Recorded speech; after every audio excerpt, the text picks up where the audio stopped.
essayer de peindre un peu le paysage et de se dire qu'est-ce qu'on peut en tirer. Et c'est vrai que les premières discussions qu'on a là, elles sont assez significatives d'un certain nombre de tensions.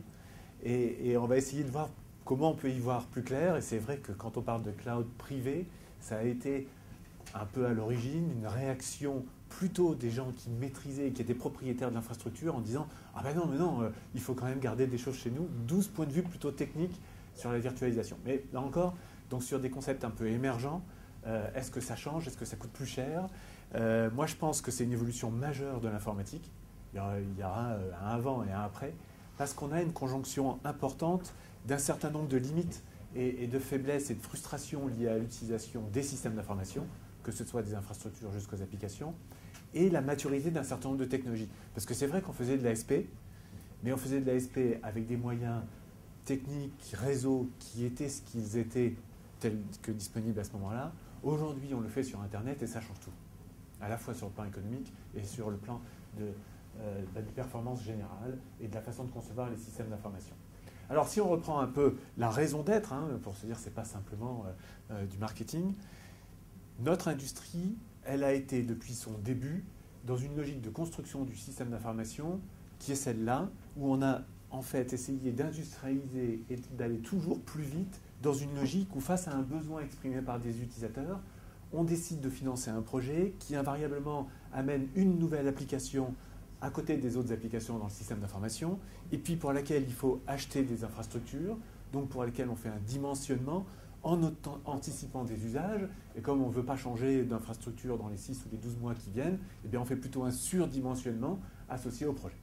Et ça, tout ça, ça rentre dans la considération économique du go-no-go ou du financement ou pas financement de ce projet pour cette année, pour cette direction métier ou pas. Et la conséquence, c'est que aujourd'hui, il y a beaucoup d'études qui montrent que l'utilisation moyenne des infrastructures, et en particulier des serveurs, elle est de l'ordre de 15%. C'est incroyablement faible. Et que quand on est malgré tout en difficulté liée à des performances qui ne sont pas suffisantes dans les périodes de pointe, eh bien finalement on fait des efforts d'optimisation dans le système d'information, mais finalement cette optimisation, elle permet de différer des investissements à venir. Donc c'est intéressant d'optimiser, évidemment, aucune équipe de développement logiciel ne va pas dire on se fiche de l'optimisation, mais elle n'est quand même pas tellement sous pression, parce que c'est finalement dans cette logique d'anticipation des usages, d'un dimensionnement qui tient la route pour un petit peu de temps, et c'est seulement quand on bute sur des capacités qu'on va peut-être chercher à optimiser.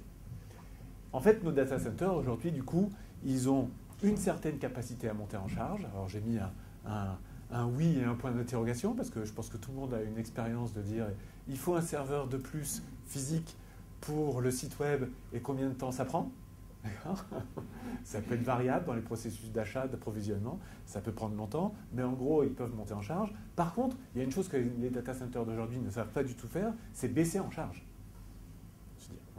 Et donc ça répond, le cloud computing répond à une vraie limitation de ça. Qu'est-ce que c'est que le cloud computing? On a vu apparaître, lié à la maturité des technologies de virtualisation, la disponibilité d'un réseau tel qu'Internet, les capacités des browsers et des architectures orientées web, des opérateurs de services qui utilisent des infrastructures de grande taille avec du hardware de commodité et qui, au-dessus de ça, avec des disques et une capacité CPU, proposent à travers des browsers une distribution de la charge pour les applications, pour un ensemble d'utilisateurs très grand, puisqu'en fait, ils proposent leurs services à de multiples entreprises, donc quelquefois des millions d'utilisateurs. Et sur cette charge-là, une capacité à utiliser ce hardware de commodité en équilibrage de charge, de façon à fournir toujours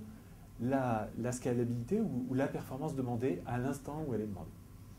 Et associé à ça, arriver de nouveaux modèles économiques, alors nouveaux pour certains, parce qu'on peut dire que l'ASP c'était le premier modèle qu'on appelle aujourd'hui SaaS, c'est les applications louées, où on dit j'utilise une fonction logicielle, c'est les utilisateurs finaux, le métier qui l'utilisent, et ça, je l'achète en euros pour une certaine période, pour un certain nombre d'utilisateurs. Donc ça existait dans le temps de l'ASP.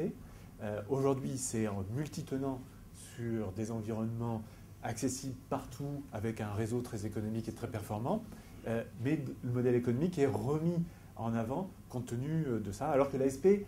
n'avait pas eu un succès de marché si important que ça.